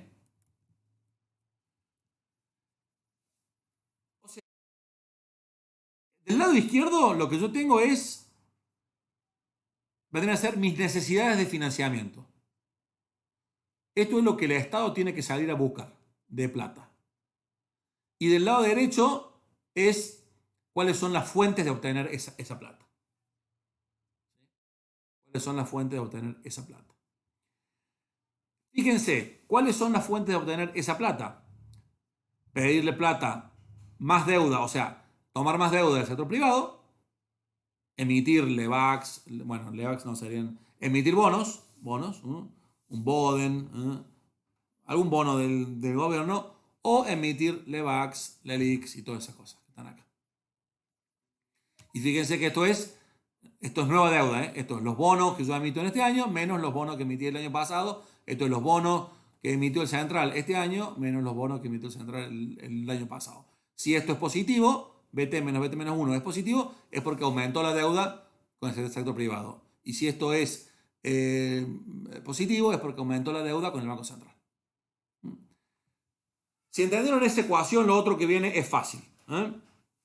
Entonces, acá lo único que hago es suponer que el valor de la deuda que el gobierno tiene con el Banco Central es la base monetaria, porque el Banco Central, ¿qué hace? Cuando el gobierno le pide prestado al gobierno, cuando el gobierno, perdón, le pide prestado al Banco Central, el Banco Central, ¿qué hace? Le da plata, le da dinero, emite, ¿sí? Y el gobierno le da papeles, le da un papelito que dice, yo le voy a pagar esta deuda. Listo. Eso es lo que hace el Banco Central. O sea, el Banco Central acumula títulos públicos del gobierno y emite dinero. Entonces, esta es la emisión de dinero. ¿Sí? Y NW sub T es la riqueza neta del Banco Central. Esto lo ponemos acá porque tiene que estar para que la ecuación cierre. ¿Sí? Ahora, como es patrimonio neto, digamos. Y lo que es importante es que la riqueza neta del Banco Central, el cambio en la riqueza neta, fíjense, esto es riqueza neta en el periodo hoy menos la riqueza en el periodo neto pasado, es igual a la rentabilidad que el banco tiene sobre la deuda. Piensen ustedes, si el Banco Central le prestó plata al gobierno, el Banco Central le cobra un interés. Ahí está, el interés sobre la deuda que el banco le prestó. ¿Está claro? Digo, esto es simplemente dividir la deuda pública en dos. Una deuda pública es con el sector privado, sin el Banco Central, y la otra deuda pública es con el Banco Central. La deuda pública que el gobierno tiene con el Banco Central es básicamente la emisión más los intereses que el Banco Central le cobra al Estado por esa deuda. Es básicamente el interés que paga la LELIC y la LEVAC. Es eso. Sobre el total de esa emisión de la LELIC y de LEVAX. Entonces, la última ecuación, chicos, es el aumento de la riqueza neta del Banco Central por financiar el déficit del gobierno. ¿Está? Entonces, lo que dije antes, en otras palabras, el gobierno le vende bonos al Banco Central y el banco emite dinero para comprarlos. Bien. Colapsando estas tres ecuaciones, la ecuación 1, la 2 y la 3, acá lo que hago es reemplazar. No les voy a tomar cómo llegamos de una ecuación a otra, quédense tranquilos. Simplemente las ecuaciones más importantes acá son esta y la última. Les explico cómo llegar yo a ustedes. Colapsando 1, 2 y 3, reemplazando en una en otra, vamos a llegar a lo siguiente, que es la restricción presupuestaria del gobierno total en una economía real. ¿Qué dice esta restricción presupuestaria? Dice que el déficit fiscal primario que tuvo el gobierno, ¿no? Que es esto de acá, esto es el déficit fiscal primario, ¿sí? DT, GT menos TT. O sea que el déficit fiscal primario más lo que el gobierno paga de intereses sobre toda su deuda, acá ya, fíjense que desaparece el BTC. Yo acá tenía BTC, desaparece porque cuando lo vinculo con M y con NW, esto va a desaparecer. Entonces lo que queda es que lo que el déficit fiscal que el gobierno tuvo más los intereses que tiene que pagar de deuda van a ser iguales a la suma de dos cosas. Al aumento de la deuda pública, ¿sí?, más el aumento de la emisión monetaria. Y esta es la ecuación que el gobierno argentino tiene que cumplir todos los años, ¿sí? ¿Por qué? Porque si gasta más, insisto, si esto es positivo, chicos, o sea, piensen ustedes, la ecuación 4, si esto es positivo, el lado derecho tiene que ser positivo. Es decir, hagan de cuenta, para ejemplificar mejor, que esto de acá fuera 100. ¿Sí? Entonces, 100 pesos es lo que el gobierno tiene que juntar. ¿Para qué? Para pagarle a todos los tipos que contrató y que gastó más de lo que recaudó. ¿No? Y además, hagan de cuenta que de esos 100, 75 son gasto público, son déficit, ¿eh? Y 25 son intereses. ¿Eh? Bueno, acá. Bueno, acá. ¿Sí? Y esos 100 tienen que financiar con algo. Tienen que pagarlos. Tienen que pagarlos. ¿Está? ¿Qué puedo hacer? Eh, aumente su deuda pública. BT menos BT menos 1. Esta es una opción. La otra es aumenta la emisión de dinero en 100. MT menos MT menos 1. ¿Sí? Estas son opciones posibles. O sea, el tipo lo que está haciendo es decir, bueno, tengo que juntar 100 pesos. ¿Cómo lo junto? ¿Le pido prestado al público? 100 pesos, puede ser. ¿O le pido prestado al Banco Central? En los dos casos, tiene que pagar un interés sobre esa deuda, hacer un contrato.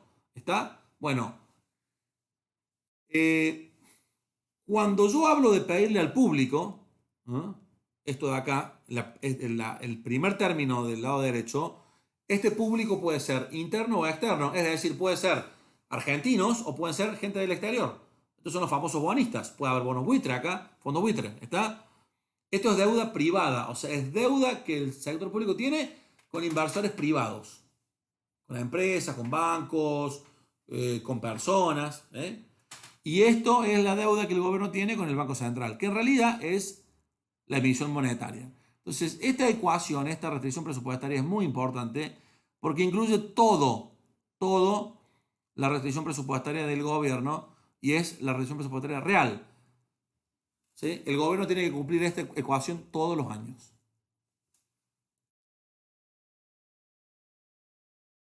Exacto. Ahí Agus lo puso fuente de financiamiento. En esta última ecuación lo consideramos necesidades de financiamiento. ¿Está? Lo que está en el lado izquierdo. ¿Eh? Lo que está en el lado izquierdo son las necesidades de financiamiento y lo que está en el lado derecho son las fuentes de financiamiento. ¿De dónde provienen esos recursos? De la deuda pública, con el sector privado, puede ser interno o externo, o de la deuda con el Banco Central. ¿Queda claro esa ecuación o no? Es importante. ¿Les queda alguna duda con respecto a algo? Si la duda es con respecto a la derivación, créanme, es reemplazar términos en las ecuaciones anteriores y de esa manera llegás a esta última. ¿Sí?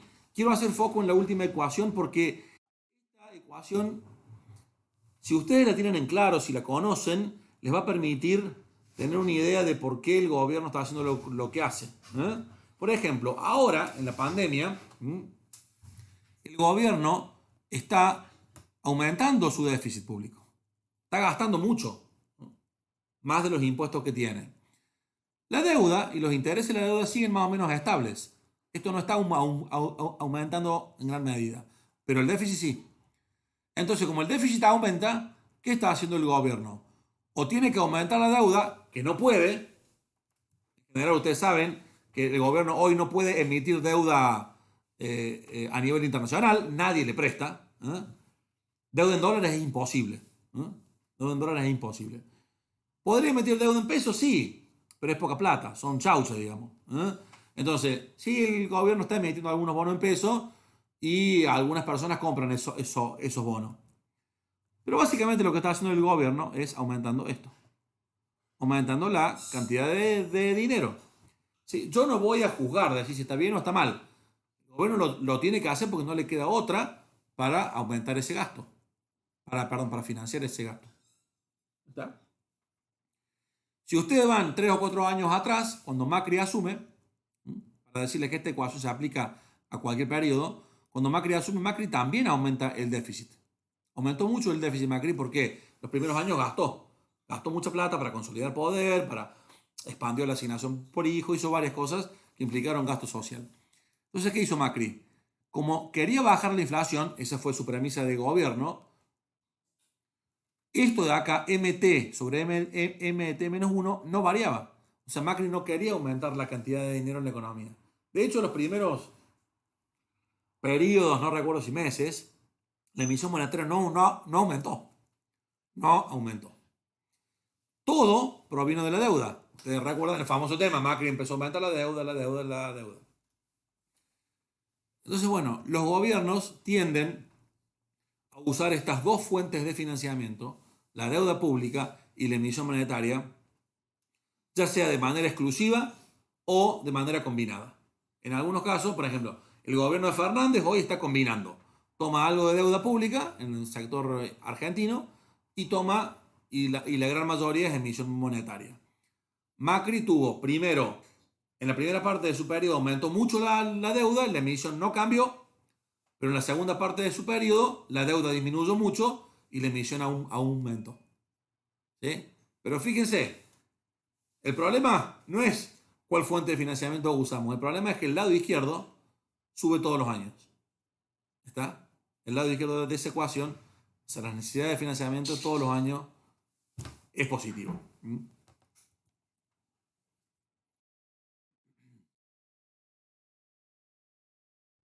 Bien, lean esta filmina que está después, es simplemente explicativa, es lo que yo les acabo de explicar acá.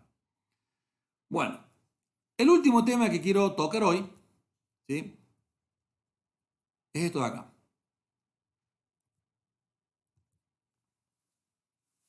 ¿Qué pasa con los déficits públicos? ¿Sí? A ver, ¿hay alguna pregunta, chicos?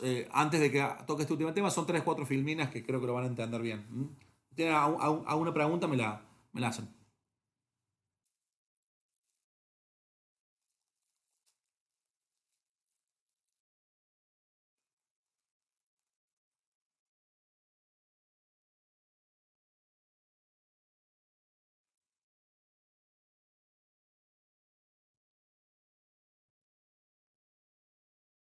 Bueno, no hay pregunta, entonces sigo. Hay un tema que está vinculado con el financiamiento del déficit público, que tiene que ver con qué impacto tiene este déficit público. Y no solamente sobre el presente, sino sobre el futuro. Y esto les va a parecer bastante intuitivo a ustedes y bastante, creo que les va a permitir entender más por qué los gobiernos toman ciertas decisiones. Listo, acá estamos viendo análisis positivo, no nos estamos focalizando si esto es bueno o es malo, o si estamos de acuerdo o no estamos de acuerdo. Entonces, habíamos dicho antes que cuando el gobierno gasta por encima de sus ingresos, esto genera un efecto crowding out sobre la economía y va a afectar las condiciones macroeconómicas presentes y también va a tener un efecto sobre las condiciones macroeconómicas y microeconómicas futuras. Ahora, ¿qué pasa cuando el gobierno aumenta el gasto público y el déficit público en el primer periodo o en el periodo presente? Bueno, el Estado lo que está haciendo es trasladar la carga de la reducción de consumo a las generaciones futuras. Piensen en lo siguiente. Habíamos dicho que cuando hay crowding out, recién, el aumento del gasto público que hace que disminuya la inversión. ¿Está? Al disminuir la inversión, ¿quién se perjudica? ¿Nosotros que estamos hoy o los que están de acá a 15 años? Bueno, perjudican fundamentalmente más los que están de acá a 15 o a 20 años. ¿Por qué? Porque esa menor inversión hoy va a tener un mayor impacto en el futuro, no en el presente. ¿Mm? Entonces, lo que está haciendo el gobierno hoy es básicamente beneficiar a los consumidores presentes en detrimento de los consumidores futuros. Tiene una lógica, obviamente. ¿Cuál es? ¿Quiénes te votan a vos? ¿Los consumidores presentes o los futuros? ¿Mm? Desde el punto de vista de la política y desde las elecciones, los incentivos electorales, tiene lógica. Ahora, en segundo lugar, vos trasladás parte de la carga real del gasto a las generaciones futuras. O sea, no solamente trasladás la carga a las generaciones futuras en términos del consumo, le estás dando menos posibilidad de consumir en el futuro, pero también trasladás parte de ese mayor gasto. No vía inversión, ¿eh? No vía inversión, sino vía financiamiento de ese gasto público. Entonces, les pongo un ejemplo acá. Supongamos que el Estado tiene que hacer frente a una guerra o una pandemia, como en este caso. ¿Está? Y supongamos que en Argentina se pudiera endeudar. Supongamos. O sea, hoy, en vez de emitir, que el gobierno argentino hiciera lo mismo que está haciendo Chile, Brasil, que están emitiendo deuda. Chile, Brasil y Colombia emitieron muchísima deuda en las últimas semanas. Porque pueden emitir, no están en default, ¿no? No. Entonces, Argentina emite, o Brasil emite, qué sé yo, aumenta el endeudamiento para pagar ese gasto público fuerte. Esos bonos que el Estado emite hoy se van a tener que pagar de acá 5, 10, 15 o 20 años. ¿Y cómo los va a pagar el Estado? Tiene dos formas de pagarlos de acá a 15 o a 20 años. Una forma es ahorrando. La otra forma es aumentando impuestos. ¿Mm? Entonces, hay una teoría que se llama la equivalencia ricardiana, que lo vamos a ver en la próxima filmina, que dice que el Estado lo que hace en realidad cuando aumenta su gasto público y aumenta su déficit fiscal hoy es trasladar los impuestos hacia el futuro, es posponer impuestos. O sea, lo que está haciendo es posponiendo el pago de impuestos presentes a impuestos futuros, porque en algún momento para pagar esa deuda vas a tener que emitir impuestos, vas a tener que aumentar los impuestos en el futuro. ¿Mm? Entonces, la idea acá sería que los trabajadores futuros le están prestando a los trabajadores presentes. O sea, le están está financiando el gasto excesivo de los trabajadores presentes con ingresos de los trabajadores futuros. ¿No? ¿Es equitativo? Listo. Planteo la pregunta, piénsenlo ustedes. Es como si nuestros hijos el día de mañana le estamos sacando nosotros ingresos a futuro para nosotros tener un mayor consumo en el presente. Bien. Dejo planteado ahí el tema. Entonces, esto tiene que ver con la equidad intergeneracional entre las generaciones, es decir, si los déficits públicos generan este tipo de efectos negativos. A ver, preguntas ahí. Si el déficit implica menor inversión en el presente, ¿por qué Estados Unidos tiene récord de empleo siendo que viene con varios años de déficit? Bueno, ahí hay un tema de dos cosas. Primero, ese supuesto yo lo había hecho si había pleno empleo. ¿Sí? Pleno empleo, digamos, la situación de economía en Estados Unidos, Trump cuando la agarra no estaba en pleno empleo, ¿sí? Y empieza a generar condiciones que van acercándose al pleno empleo. Por lo tanto, cuando cuando no tenés pleno empleo, no se cumple esto. Porque con recesión, vos podés aumentar el gasto público y eso te va llevando al pleno empleo. No hay crowding out, no hay desplazamiento. ¿Mm?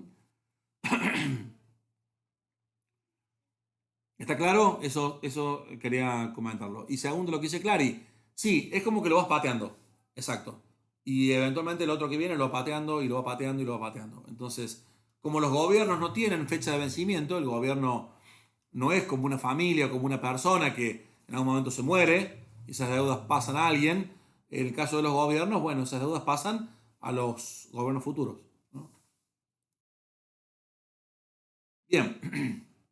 Hay algunos argumentos que atenúan esto de que la carga la trasladamos a las generaciones futuras. ¿Cuáles son estos argumentos?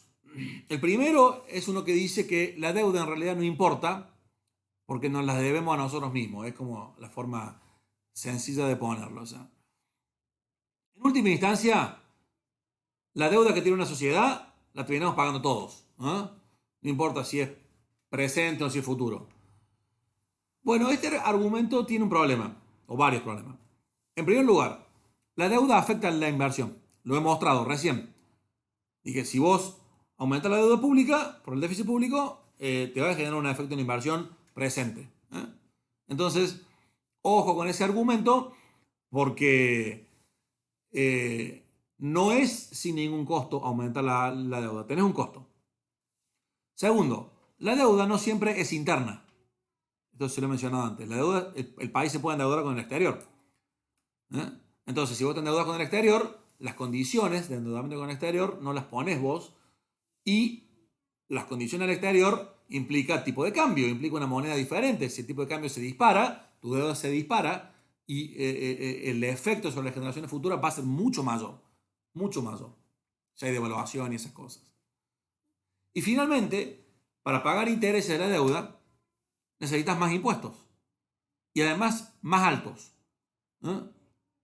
Y cuando más impuestos y más alto tenés, volvemos a la parte micro de la economía pública, generan más distorsiones, ¿sí? Y más desincentivos a las personas a que ahorren, a que trabajen. Entonces esto genera un efecto, un círculo vicioso negativo. O sea, el argumento que quiero hacer acá, chicos, es que no debemos pensar que el gobierno puede gastar y endeudarse públicamente ad infinitum sin tener un costo. ¿Lo puede hacer? Sí, lo puede hacer. Pero no podemos decir que no hay costo de eso. Y alguien va a pagar ese costo. ¿Sí? O las generaciones presentes o las futuras. Y esto tiene impacto en el devenir del país, claramente. O sea, va a tener, si el gobierno continuamente desplaza la inversión, vamos a tener cada vez más una economía con una productividad pública que suele ser menor a la productividad privada. Y bueno, y eso va a tener un impacto en las posibilidades de crecimiento futuro de un país. Si uno mira los países asiáticos, que tienen sectores públicos mucho más restringidos, más acotados, las tasas de crecimiento de esos países han sido mucho mayores a largo plazo que la de los países latinoamericanos, por ejemplo. Bueno, el otro argumento aquí importante es lo que se llama la equivalencia ricardiana. ¿Sí? La equivalencia ricardiana básicamente dice que las herencias contrarrestan la deuda. Déjenme explicarlo esto en términos sencillos. Robert Barro, que fue un premio Nobel, junto con Ricardo, que escribió hace como 200 años, lo que decía era que los individuos son racionales. O sea, todos ustedes son racionales, yo soy racional, y todos sabemos lo que lo estoy contando hoy yo. Entonces, que cuando el gobierno gasta más y cuando aumentan los déficits, los individuos ¿qué hacen? Ahorran más. Es decir, los individuos saben que lo que está haciendo el gobierno va a generar menos crecimiento en el futuro y más impuestos en el futuro. Entonces, lo que Barro dice es, las personas que hacen, a pesar de que no tienen que ahorrar, lo hacen, lo ahorran porque son racionales. Como se preocupan por el bienestar de sus hijos, son racionales, ahorramos esa plata para dejarles en herencia esa plata a los hijos cuando vengan en el futuro van a tener que pagar más impuestos. Es un argumento teórico. O sea, lo que está diciendo Barro es que cuando el gobierno quiere aumentar el déficit, las personas en realidad ahorran más plata en el presente y eso hace que el ingreso no aumente. O sea, cae el ahorro de las personas. Entonces, el ahorro nacional no varía para Barro. ¿Por qué? Porque el ahorro público cae. Recuerden que cuando el gobierno gasta más que lo que... a ver, déjame ver si no se cortó. Porque no se cortó. Entonces, cuando el ahorro público cae, porque el gobierno gasta más de lo que le entra, el ahorro privado aumenta. Entonces, la suma de algebraica de esas dos cosas es nulo. El ahorro nacional no cambia y por lo tanto, como el ahorro nacional no cambia, el ahorro total no cambia. solo pasa lo que les dije antes, la inversión cae y la tasa de interés aumenta a lo largo de la curva de ahorro. Se denomina equivalencia ricardiana porque Barro lo que supone es que los impuestos y los déficits son medios equivalentes de financiar el gasto. Esta es una idea muy poderosa en la economía pública, muy usada. Lo que básicamente están diciendo ellos es que en realidad financiar con deuda hoy, ¿sí?, es equivalente a financiar con impuestos en el futuro. ¿Sí? Y de que independientemente de lo que el gobierno haga hoy, el sector privado va a responder de una manera en que si el gobierno quiere gastar más, el sector privado va a ahorrar más. Entonces eso a veces no hace que el sector privado consuma más. ¿Está? Es una idea bastante interesante a nivel teórico, pero los datos no confirman esta hipótesis teórica. Básicamente lo que los datos dicen es que el ahorro privado no aumenta en la misma proporción que el desahorro público. Es decir, si el gobierno aumenta su déficit en 100, el ahorro privado no aumenta en 100. O sea que los agentes pueden ser racionales, pero al menos parece que no dejan tantas herencias para los hijos. O sea que se preocupan más por consumir hoy y no les importa tanto lo que va a pasar mañana. Lo cual no es tan loco, ¿no?, de pensarlo. Bueno, y acá viene un último argumento que quiero darles sobre la carga intergeneracional. La subutilización de los recursos. Vieron que hasta ahora nosotros hablamos del pleno empleo. Ahora, ¿qué pasa si estamos fuera del pleno empleo? Estamos con desempleo, con recursos subutilizados. Aquí sí los déficits pueden ayudar. ¿Está? Acá sí hago un contrapunto. Porque si la economía no está en pleno empleo, el déficit del gobierno, más gasto, menos impuesto, en una versión keynesiana y el gobierno gasta más, pueden estimular la economía y pueden hacerla crecer sin tener el efecto negativo, ¿sí?, sobre la inversión. Esta, de hecho, es una de las pocas situaciones en que los déficits pueden ser justificados, ¿no? Va a aumentar el gasto público, aumenta el déficit, va a aumentar el ingreso de la economía, ¿sí? Y como aumenta el ingreso, eso va a generar más recaudación para el Estado. Este sería un contexto, ¿no?, en que el gobierno sí vería con buenos ojos, la economía en realidad vería con buenos ojos que el gobierno gaste y se endeude, ¿sí? Pero no en todo momento. No en todo momento. Si Argentina se endeuda en pleno empleo, ¿sí?, si el gobierno desahorra en pleno empleo, estamos en un problema. Y como yo les mostré en ese gráfico que les mostré de todas las barritas rojas, ha habido momentos en que en la economía argentina estuvo en pleno empleo, ¿sí?, y el Estado estaba desahorrando del mismo modo. Bueno, y esta última...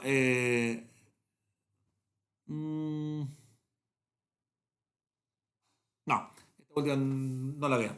No la vean porque tenemos que meter economías abiertas, etcétera, etcétera. ¿Tá? Entonces, estos son los argumentos atenuantes de la carga intergeneracional. Y son relevantes. O sea, cuando yo hablo de déficit público y generaciones futuras, es importante entender cuáles son los argumentos teóricos, ¿sí?, que yo puedo poner de cara a cuando el Estado está por aumentar el déficit. Es decir, ¿quiero criticar eso o quiero alabar eso? Nosotros deberíamos poner en la mesa estos argumentos. ¿Por qué? Porque si no, estamos siempre pensando en el consumo presente. Y los economistas pensamos en todo el proceso. Es decir, pienso el hoy y pienso el mañana. Entonces, cuando hablamos de que en el largo plazo tenemos problemas, es porque hay medidas que se han tomado en el corto plazo que han impactado en el largo plazo. ¿Sí? Cuando hablamos de que si nosotros aumentamos el gasto público, los inversores se van del país, y es básicamente porque el gasto público hace aumentar la tasa de interés. Genera una presión sobre la tasa de interés. Entonces, muchos empresarios que están considerando invertir en Argentina, como la tasa de interés para pedir préstamos, para fondearse cada vez más alta, se van. O se van del país o no invierten en empresas. Invierten en mercados financieros, ¿no? Compran LELIX, compran LEVAX, ¿no? Compran bonos del gobierno, porque les es más rentable utilizar la plata de ese modo. Entonces, tiene varios aspectos esto. El aspecto consumo presente versus consumo futuro. Y es muy importante esto que les comenté de la equivalencia ricardiana, porque es una hipótesis teórica, pero que se suele cumplir bastante si los consumidores saben que el Estado a la larga va a terminar aumentando los impuestos. O una variante de esta, aumentando la emisión. Suponete que el gobierno no quiera aumentar los impuestos en el futuro para pagar la deuda que contrajo en el pasado. Bueno, aumenta la emisión. Pero aumentar la emisión, ¿qué hace? Introduce un impuesto, que es el impuesto inflacionario. ¿No? Lo vamos a ver en los próximos días, pero el impuesto inflacionario es un impuesto. Nada más que un impuesto que no se ve. Pero en definitiva, de una u otra manera, el Estado está aumentando los impuestos el día de mañana para financiar lo que tuvo que hacer hoy. ¿Está? Muy bien. Termino. Ha sido una clase larga e intensa, y para ustedes también. Pero bueno. A ver, algunas preguntitas. ¿Puede repetir por qué el ahorro nacional no varía en la equivalencia ricardiana? Sí. Cuando el Estado gasta más que lo que recauda, el Estado desahorra. ¿Está? Disminuye el ahorro público. Público ese porque es del Estado. Pero como los agentes son racionales, los privados saben que cuando el Estado está desahorrando, el privado decide aumentar su ahorro. Entonces, por esa razón, la suma de uno es lo que el otro... O sea, la suma de uno compensa la baja del otro. Es por lo que acabo de decir Carla. Carla Mauro ahí tiene la misma pregunta. Es el mismo tema. El supuesto que está detrás de eso, chicos, tiene que ver con un supuesto teórico, de que los agentes entienden perfectamente cómo funciona la economía. Y esto, como les digo, no se verifica en la práctica. Hay muchos agentes que no tienen toda la información o que no saben cómo funciona la economía, entonces creen que el desahorro público no va a causar ningún efecto a futuro. Y o no tienen ganas de dejar herencias para sus sucesores. ¿Está? ¿Les queda claro esto último? Digo, para cerrar ya la idea, el jueves voy a dar una hora de consulta por si tienen alguna pregunta. Digo, lean el material, véanlo también en los textos del programa. Y si les queda alguna duda, el jueves nos podemos sacar estas dudas para que ya queden afilados para el parcial. Si tienen alguna consulta, me la hacen.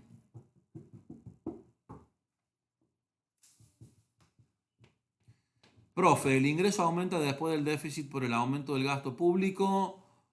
El